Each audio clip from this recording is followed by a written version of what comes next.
All right, so a bathtub is being filled with water 8 liters per minute for the first 5 minutes. Okay, so then right here we have 1, 2, 3, 4, up to 5 minutes, right? But for the first 5 minutes, we're going to keep adding 8 liters. So after 1 minute, it's going to be 8. After 2 minutes, it's going to be 8 plus 8, so that's 16.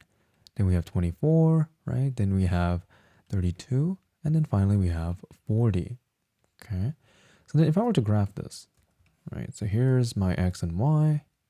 Here we'll put time, and here we'll put volume. At 1 minute, 2, 3, 4, 5, right? We'll have 8, 16. We'll have to make this a little bit bigger actually. So let me just cross that out. Okay, let's say it goes up like this.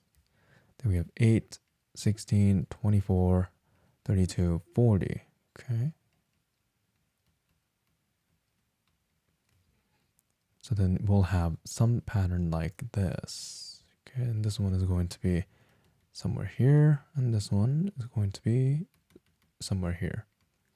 Now, this is going to be a linear increase, even though it doesn't really match perfectly, right? For the first 5 minutes, because we're adding a constant amount every minute, right, it's going to show a linear increase.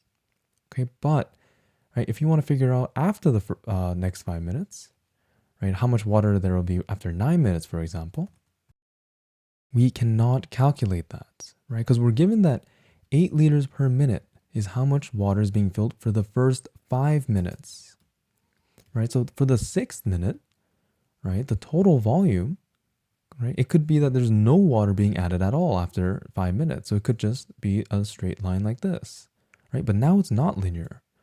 Or, right, it's possible that we could just continue to add 8 liters, right, per minute, even after the first 5 minutes. Or we can add even more water, which causes us to curve upwards, right? Curve upwards like this. Okay, so we don't know, right, how much water there will be after 9 minutes.